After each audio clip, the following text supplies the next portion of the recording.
Hello and welcome to another live edition of Trojan TV News. I'm Jordan Elder. And I'm Chelsea Osei. Jordan, do you have any flip classes? You know, I don't, but I've been hearing a lot about those since the election time passed.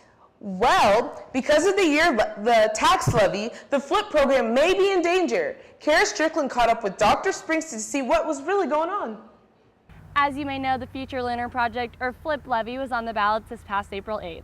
The program geared towards incorporating technologies in the classroom did not pass. The election really, when you look at it and the way the law requires you to put the language on the ballot, so when somebody goes to the polls and they vote, it specifically states what you're asking for, and we were asking for a 32-cent tax increase. But we also have to state why. And so we put in there, what the purpose was for, to increase our ability to provide that learning environment as well as potentially address some of the safety, emerging safety needs that we see in the district. As Dr. Springston said, the ballot had to ask for a 32-cent tax increase. But it's believed that the cost was not the only thing turning the voters away. So we've got to go back and say, okay, based on what our community tells us, maybe, what does that look like? Is it still 5-12? Is it something different? Is it 1-to-1? Is it 2-to-1? I think fundamentally right now what we have to also ask is do we believe as a community that technology education and teaching our kids how to use technology, is that important to us? As for the pilot programs, the 6th grade center will continue on with the FLIP program trials. I'm Kara Strickland reporting for Trojan TV News. Kara, keep watching Trojan TV News for further updates on the FLIP program. Now from finding a new way to learn to finding new ways to prevent cancer, I talked to those who knew Hope Corwin and are helping her legacy live on. As we walk down the halls of Park Hill, most of us don't stop to remember those who walked before us. We don't know their stories or the lives they led, but in some cases, like that of Hope Corwin, we have a lot to learn from them. Hope was part of the class of 2012, and that may not sound like a huge accomplishment to you and me, but to Hope, it was something worth fighting for and even living for. She wanted above all else to be a high school graduate, and she did everything in her power to make sure she achieved that. And that determination really told me everything about her. She was a quietly determined, wonderful kid. But not only was Hope a fighter in the classroom, she was fighting for her life. Diagnosed as a freshman, Hope battled rhabdomyosarcoma, a rare type of cancer that affects the muscles and their connections to bone. Dr. Neville was Hope's main doctor at Children's Mercy, and the two were very close. Hope, her name embodies what she was. She was smart and funny and resilient, and I think in knowing her, she'd get good grades, but she was well liked, and she faced adversity very bravely. She made everyone around her happy, and everyone admired her. She taught me about grace. She taught me that if she can accept her mortality at a young age, that I've got no worries. This attitude towards death affected many people, including Hope's younger sister Zoe, who's a freshman this year. I didn't prepare very well.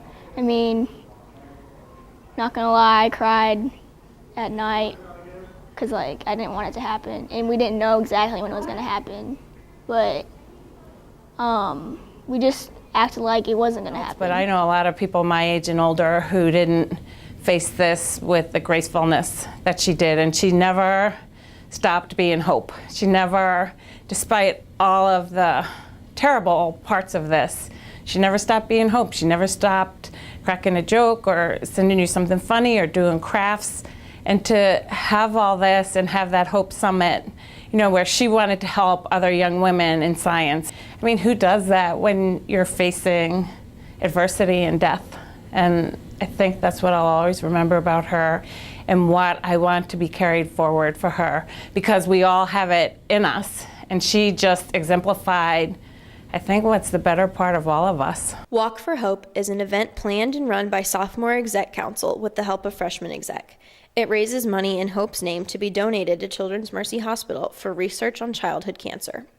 We need you to fight for research for childhood cancer, because right now it's just an afterthought of adult cancer. It's been a couple years now, and a lot of people don't remember her, but she really wanted this to be raising money to help other people.